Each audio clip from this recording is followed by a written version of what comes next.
निमित pharma classes. आज हमारा question रहेंगे जो हमने कल सीरीज मतलब आज सुबह जो वीडियो डाला था उसके बाद का वीडियो अब आपका आएगा, जिसमें से 26 से 50 तक क्वेश्चन हमारे रहने वाले हैं इंट्रोडक्शन ऑफ फार्मास्यूटिक्स से। ठीक है, तो हम इसी सीरीज को स्टार्ट करते हुए देखते हैं question number 26। The major disadvantage of oral route is. तो ओरल रूट की जो मेजर डिसएडवांटेज है वो क्या है? तो ये क्या पेनफुल एडमिनिस्ट्रेशन नहीं, ओरल डोजेज फॉर्म का ये नहीं है। First pass metabolism, yes first pass metabolism आपका मेजर मेजर डिसएडवांटेज होता है। रिक्वायर स्टेरिलिटी, नो स्टेरिलिटी की रिक्वायरमेंट नहीं है। तो एक्सपेंसिव नहीं, सबसे सस्ती डोजेज फॉर्म है ये तो।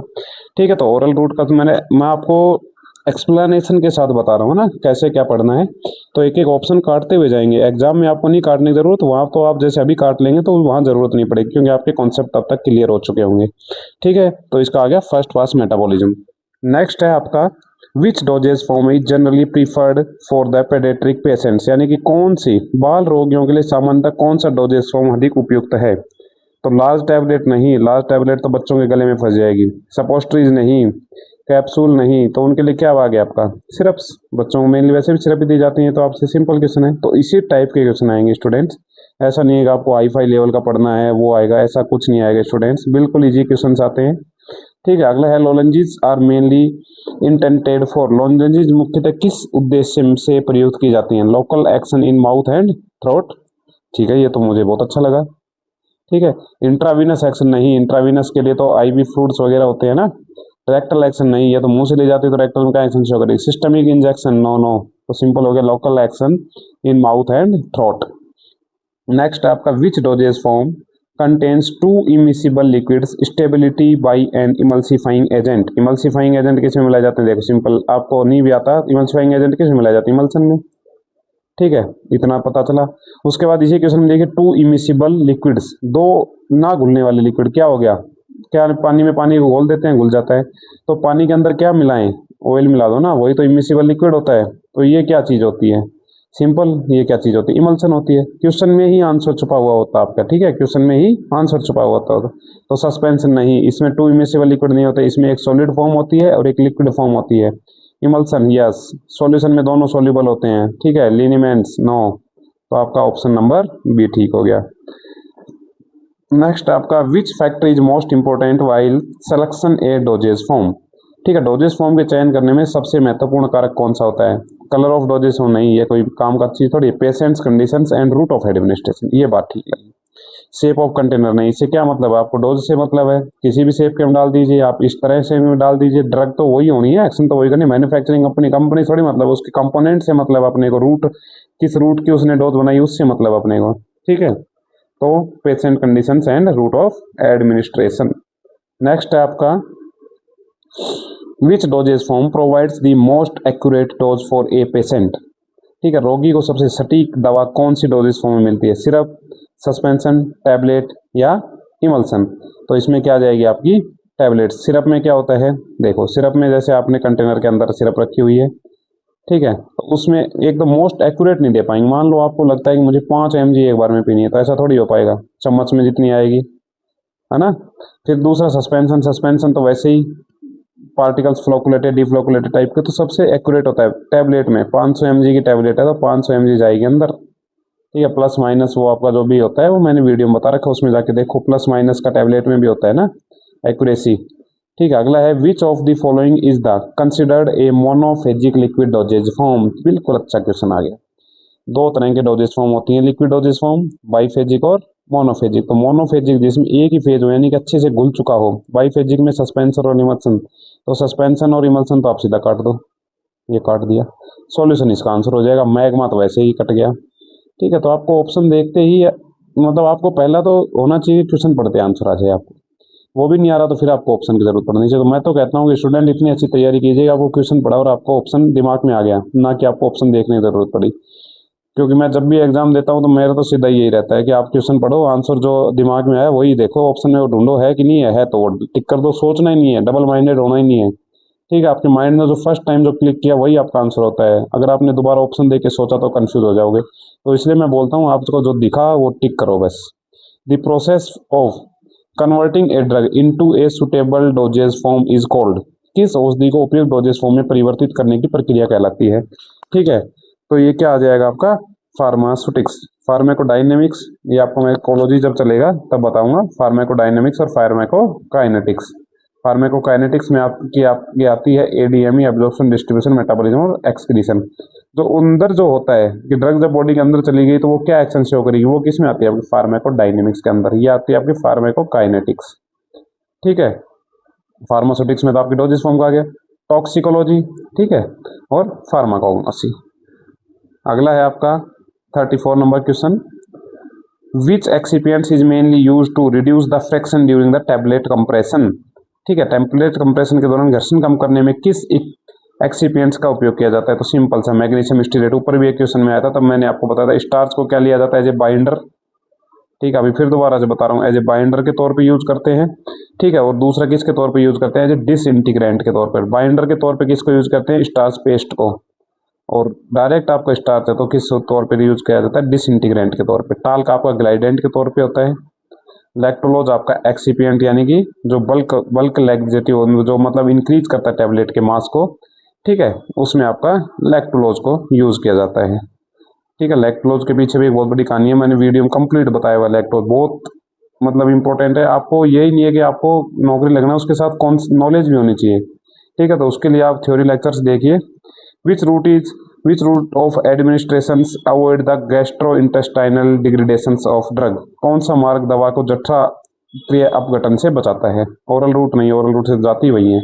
ठीक है, तो ये आपका क्या आ गया, सबलिंगुअल रूट। सबलिंगुअल रूट क्यों आया, क्योंकि आपने जीभ के नीचे रखी टैबलेट को, वहीं से वो डायरेक्ट कहाँ चलेगी, आपके ब्लड फ्लो के अंदर चलेगी, तो वो गई इंटेस्टाइन में नहीं गई। रेक्टल रूट तो आपकी खुद जठरा में जा रही है। टॉपिकली रूट, ठीक है, तो आपका सबलिंगुअल रूट हो जाएगा इसका। अगला है the term posology refers to. Posology, इसके बारे में बहुत बार क्वेश्चन आया, पोसोलॉजी। तो पोसोलॉजी क्या होती है, आपकी स्टडी ऑफ डोजेज।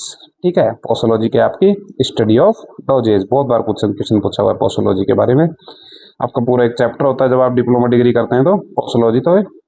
अगला है which dosage form is most suitable for the unconscious patients. बेहोश रोगियों के लिए कौन सा डोजेज फॉर्म सबसे उपयुक्त है, तो सबसे उपयुक्त कौन सा हो गया, इंजेक्शन। और जो पेशेंट, मैंने पहले भी क्वेश्चन आया था, निगल नहीं सकता, उसके लिए क्या था आपका सस्पेंशन, जो सिरप बताया था ना। ठीक है, ये हो गया। उसके बाद नेक्स्ट है आपका, सॉरी,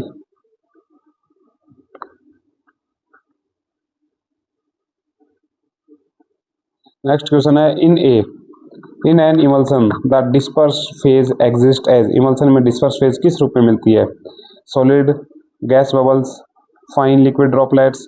ठीक है, सस्पेंड इमल्सन में क्या आएगी आपकी, फाइड लिक्विड ड्रॉपलेट्स। ठीक है, और जो आपकी सॉलिड पार्टिकल्स होते हैं ये किस में मिलते हैं, आपके सस्पेंशन में, और इमल्सन में क्या मिलती है, आपकी fine droplets. Which dosage form for the required the shake before use. ठीक है, फार्मासिस्ट भाइयों सबसे बार बार पूछा हुआ क्वेश्चन है, शेक वेल बिफोर यूज, तो क्या आता है आपका सस्पेंशन। ठीक है, क्योंकि इसके अंदर क्या बन जाता है, क्यों बोला जाता है, क्योंकि आपके इसके अंदर क्या फॉर्मेशन हो जाता है, केक फॉर्मेशन। दो तरह के सस्पेंशन होते हैं, फ्लोकुलेटेड और डीफ्लोकुलेटेड। आप मुझे कमेंट में बताएंगे कौन से सस्पेंशन में केक हार्ड बनता है और कौन से में केक सॉफ्ट बनता है। अगला क्वेश्चन है विच निम्न में से कौन सा किसी आदर्श डोजेज फॉर्म का गुण नहीं है, यानी कि which of the following is not an ideal characteristics of A doses form. Stability, ये तो है।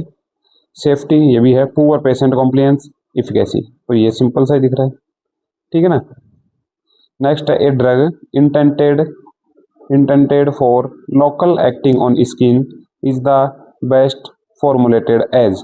ठीक है, तो इंजेक्शंस, टैबलेट, ऑइंटमेंट, कैप्सूल। तो आपका सिंपल हो गया ऑइंटमेंट। कैप्सूल्स कहाँ जाती हैं, आपकी स्टोमक के अंदर जाती हैं, भी स्टोमक के अंदर जाती है, डायरेक्ट ही आपके ब्लड के अंदर चली जाती है। त्वचा पर स्थानीय प्रभाव के लिए कौन से ड्रग यूज की जाती है, आपकी ऑइंटमेंट्स यूज किए जाते हैं।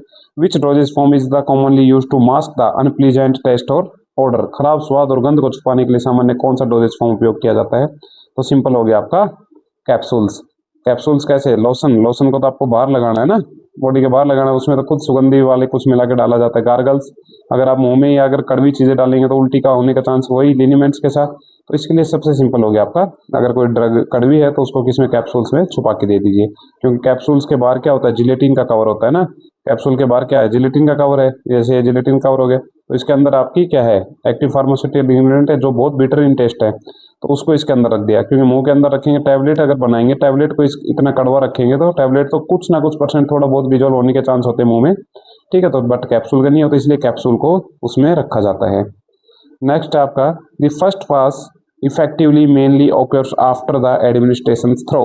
फर्स्ट पास प्रभाव मुख्यतः किस मार्ग से दवा देने पर होता है, ठीक है। तो आपका कौन सी होगी, ओरल रूट से देने पर होता है फर्स्ट पास, क्योंकि इंट्रावीनस तो जाता ही नहीं है, डायरेक्ट ब्लड में चला गया, सबलिंगुअल भी ब्लड में चला जाता है एब्जॉर्ब होकर मुंह से, और टॉपिकली तो है ही आपका ब्लड के अंदर जा ही नहीं रहा, तो क्या आ गया ओरल। एक और ऊपर क्वेश्चन आया था, तो उसमें जो टॉपिकल ऑप्शन था ना वो थोड़ा गलत डला हुआ था, उसमें टॉपिकल जो ऑप्शन था वो थोड़ा गलत डला हुआ था, बाकी उसमें ऑप्शन ठीक थे, ठीक है। अगला है which of the following in example of A biphasic doses form. निम्न में से कौन सा बाईफेजिक डोजेस फॉर्म का एक उदाहरण है। तो बस सिर्फ ये है monophasic doses form, solution monophasic doses form, suspension biphasic doses form, ठीक है। Elixir monophasic doses form. तो मोनोफेजिक में मैंने 3 बता दिए हैं, कभी क्वेश्चन आएगा तो इनको ध्यान रखना है। एलिक्सर, ठीक है। नेक्स्ट है the major purpose of the pharmaceutical packaging is. The pharmaceutical packaging का प्रमुख उद्देश्य क्या है। इंक्रीज वेट नहीं, वेट कर बढ़ाएंगे तो आपको ये थोड़ी काम थोड़ी है पैकेजिंग का। इम्प्रूव टेस्ट नहीं, इसका काम नहीं। Increase dose no. Protect product and the environmental factor, ठीक है। सिंपल हो गया पैकेजिंग का काम। ये आपका इंट्रोडक्शन है, इसलिए आपको एजुकेशन लग रहे हैं। अगला आपका जो मेन टॉपिक से स्टार्ट हो जाएंगे ना, तो स्टूडेंट्स उस चीज़ का अपने को अच्छे से, आपको जीरो से स्टार्ट करके लेकर चल रहा हूँ मैं, जीरो से आपको हीरो बनाने तक का अपना सफर रहेगा, जीरो टू हीरो, ठीक है। नेक्स्ट है आपका which route generally provide 100% bioavailability, ठीक है। ओरल रूट नहीं, इंट्रामस्कुलर रूट नहीं, intravenous route yes, subcutaneous route नहीं, ठीक है। 100% नहीं देती, इससे थोड़ा कम देती है बाकी। द डोजेस फॉर्म सबसे कम कौन सी देती है आपकी, ओरल रूट। ओरल रूट में भी कौन सी आपकी, टैबलेट डोजेस फॉर्म, ठीक है। The dose form design to release the drug immediately after the administration is called, ठीक है। वह डोज जो प्रशासन के तुरंत बाद दवा रिलीज करना कहलाती है, वो क्या हो जाएगी आपकी, सस्टेन रिलीज नहीं, ये तो देर से। कंट्रोल रिलीज, ये धीरे धीरे रिलीज करेगी। इमीडिएट रिलीज यस, और डिलेड रिलीज नो। सिंपल है, बहुत इजी है, ऐसे ही पढ़ना है बस आपको। धीरे धीरे साथ जुड़े रहिए, आपको जीरो से हीरो बनाने का काम मेरा है। Which pharmaceutical necessity is added to prevent the microbial growth. तो इसके लिए आपके क्या आ जाएंगे, प्रिजर्वेटिव। डाइल्वेंट का काम क्या है, जो आपका अभी लैक्टोज आया था, ठीक है। लैक्टोज जैसे डाइल्वेंट काम करता है। लैक्टोज भी आपके कई तरह के होते हैं। एक आपके जिन ड्रग के अंदर अमोनिया ग्रुप प्रेजेंट होता है, वो लैक्टोज के साथ मिलार्ड रिएक्शन शो करते हैं। ये क्वेश्चन बहुत बार पूछा हुआ है, ठीक है, बहुत बार पूछा हुआ क्वेश्चन है। मिलार्ड रिएक्शन कौन सी ड्रग शो करती हैं, लैक्टोज के साथ, जिनके अंदर अमोनिया ग्रुप प्रेजेंट होता है। तो ऐसी ड्रग्स के लिए कौन सा लैक्टोज यूज किया जाता है, एनहाइड्रस लैक्टोज। कौन सा लैक्टोज, एनहाइड्रस लैक्टोज। अगर आपको फ्लो प्रॉपर्टी बढ़ानी हो किसी ड्रग की, तो कौन सा लैक्टोज यूज किया जाएगा आपका, स्प्रे ड्राइड लैक्टोज। कौन सा, स्प्रे ड्राइड लैक्टोज, ठीक है ना। लैक्टोज के लिए आ गया, एज ए डाइल्वेंट के तौर पे यूज किया जाता है। बाइंडर, तो एज ए बाइंडिंग एजेंट, सबसे पहले बाइंडिंग एजेंट के तौर पे किसको यूज किया जाता है, स्टार्च पेस्ट। पहले भी बताया मैंने, स्टार्च पेस्ट को यूज किया जाता है। दूसरा आपका सेलुलोज, ठीक है ना, गम, ठीक है, ट्रगागैंथ, इनको यूज किया जाता है। और लुब्रिकेंट अभी ऊपर बताया था, स्टीरिएट जो आते हैं लुब्रिकेंट के तौर पे यूज किए जाते हैं। तो प्रिजर्वेटिव के तौर पे आपका फार्मास्यूटिकल्स में माइक्रोबियल ग्रोथ को इनिबिट करने के लिए यूज किए जाते हैं। नेक्स्ट है a medicated preparations intended to for the applications to mucous membrane is now as the. श्लेष्मा झिल्ली पर लगाने वाली औषधि तैयार की जाती है, तो इसमें आ जाएगी आपकी म्यूकसा प्रिपरेशंस, ठीक है। लोशंस आपके बॉडी के ऊपर लगाए जाते हैं, स्किन पे लगाए जाते हैं ना। पेस्ट आपके जैसे टूथपेस्ट वगैरह हो गई, तो ये कहाँ, किसी कैविटी में यूज की जाती है। और ऑइंटमेंट का भी वही सीन आपकी बॉडी के ऊपर, स्किन के ऊपर लगाए जाने वाले होते हैं, ओके। नेक्स्ट आपका इस सीरीज का यानी कि आपके 50वां question, which doses form offers the best patient compliance for the chronic therapy. दीर्घकालीन उपचार में बेहतर रोगी अनुपालन के लिए कौन सा डोजेस फॉर्म अधिक उपयुक्त है। दोस्तों मैं तो कहता हूँ आपको इंग्लिश लैंग्वेज ज़्यादा ईजी रहती है ना, ज़्यादा ईजी है इंग्लिश। फिर भी जिन स्टूडेंट्स को दिक्कत है वो हिंदी का भी यूज कर सकते हैं, पेपर में भी आपको मौका मिलेगा दोनों भाषाओं में, ठीक है। तो इसके लिए आपकी आंसर हो जाएगा सस्टेन रिलीज टैबलेट। अगर लंबे समय से कोई पेशेंट क्रोनिक पेशेंट है तो उसके लिए कौन सी सस्टेन रिलीज टैबलेट रहेंगे, धीरे धीरे लंबे समय तक ड्रग रिलीज करती रहे और पेशेंट खुश रहे, ठीक है। तो आप CISF की तैयारी के लिए मैंने स्पेशल ये सीरीज निकाली है, 4000 क्वेश्चन इसमें मैं आपको करवाऊंगा विद इन 2 मंथ, ठीक है, with in 2 month with complete explanation, ठीक है। कंप्लीट एक्सप्लेनेशन, जीरो से आपको हीरो बनाने तक का मेरा काम है। जो साथ जुड़ा रहेगा थ्योरी एग्ज़ाम क्लियर करने की, जो आपका होने वाला है CISF का, उसकी ज़िम्मेदारी मेरी है। ठीक है, उसके बाद आपको मैं गाइड करता रहूँगा जब तक आपकी ट्रेनिंग या ज्वाइनिंग नहीं हो जाएगी तब तक। ठीक है, ट्रेनिंग मैंने भी की है तो मुझे पता है ट्रेनिंग में क्या करना होता है, इसलिए आपको कंप्लीट जीरो से हीरो बनाने तक की जिम्मेदारी मेरी है स्टूडेंट्स। आप नियमित फार्मा क्लासेज के साथ जुड़े रहिए। ओके दोस्तों, जय हिंद, जय भारत। मिलते हैं कल नेक्स्ट वीडियो में।